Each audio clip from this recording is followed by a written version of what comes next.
Now I welcome you all to the second part of the lesson Resource and Development, which is the second lesson of geography for class 10th.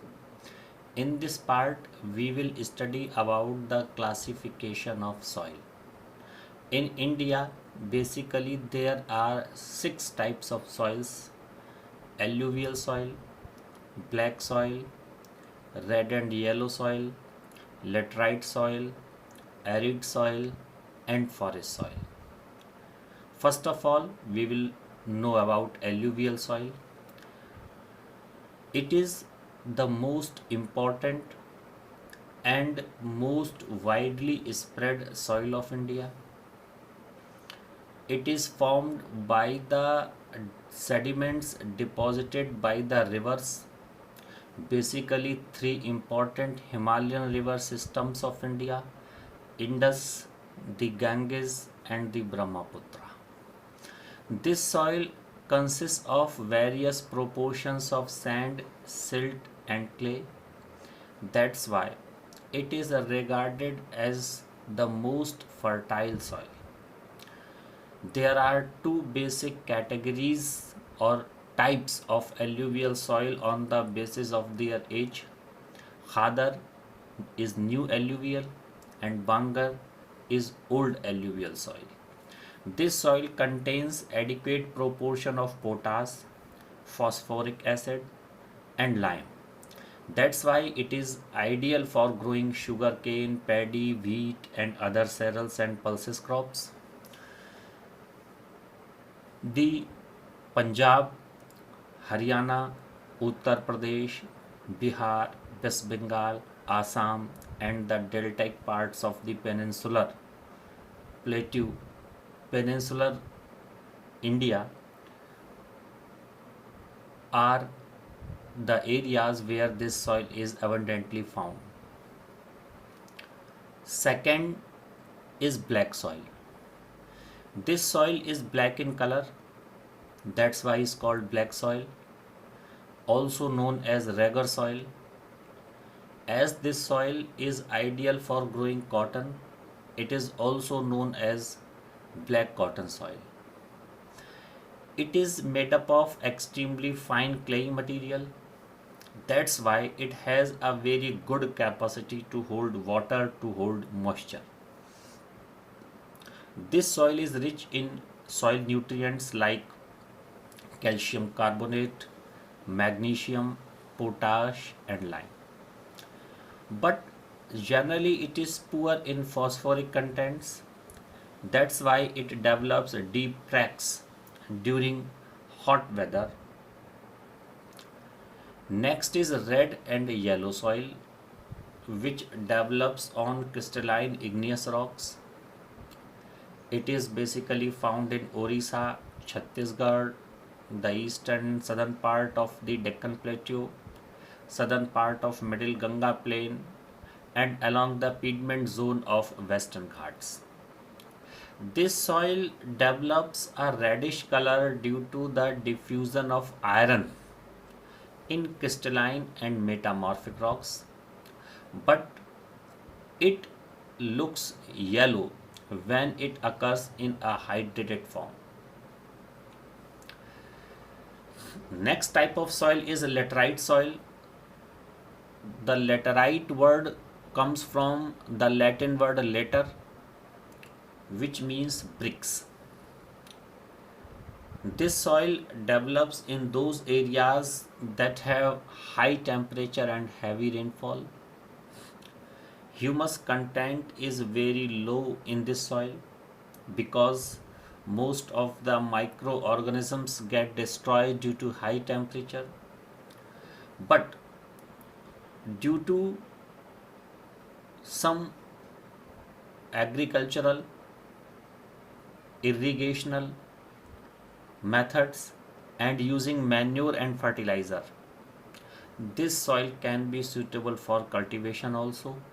It is found in Kerala, Karnataka, Tamil Nadu, Madhya Pradesh, and in the hilly areas of Orissa and Assam. Arid soil means dry, arid dry soil. It ranges from red to brown in color. It is basically sandy in texture and saline in nature. Due to very dry climate and high temperature, the evaporation is very fast and this soil loses humus and moisture. But after proper irrigational methods and systems, this soil becomes cultivable, as we can see in the case of Western Rajasthan. Forest soil. As we know from the word forest, this soil is found in the hilly and mountainous areas where sufficient rainforests are available. It is loamy and silty in valley sides and coarse grained in the upper slopes of the mountains. This soil is found in the lower part of valleys, particularly on the river terraces, etc. Now we come towards the most important part of this chapter, soil erosion. The removal of the topmost layer of soil due to various agents like wind, water, animals, etc. is called soil erosion. Here the definition is given: the denudation of soil cover and washing down is described as soil erosion. When the topmost part of soil erodes, it loses its fertility and the soil becomes degraded. Many human activities are also responsible for it, like deforestation, overgrazing, construction, and mining, etc. But some natural forces like wind, glacier, and water also lead to soil erosion. But there are some certain ways to conserve soil. First is plowing along the contour lines can de-accelerate the flow of water down the slopes, and this is called contour plowing. In the hilly areas, steps can be cut out of the slopes, making terraces. This is called terrace cultivation. It restricts erosion. Western and central Himalayas have well developed terrace farming.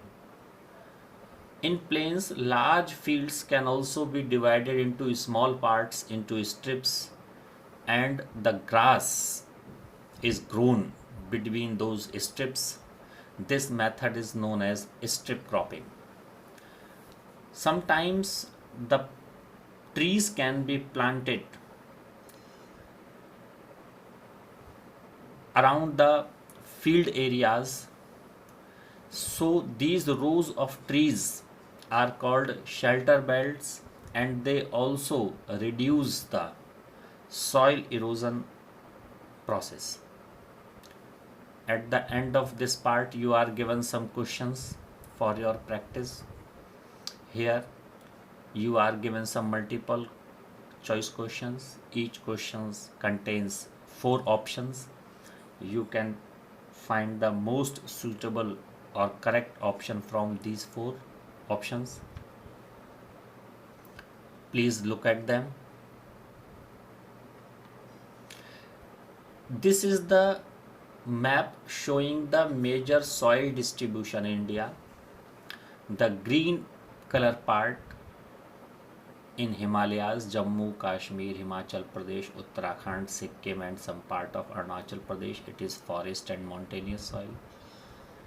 The lighter green is alluvial in northern plains, in Assam also, and in the eastern Ghat coastal areas.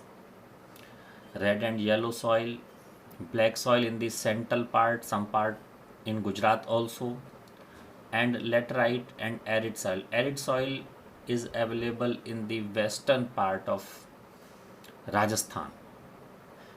Thank you all. Thank you.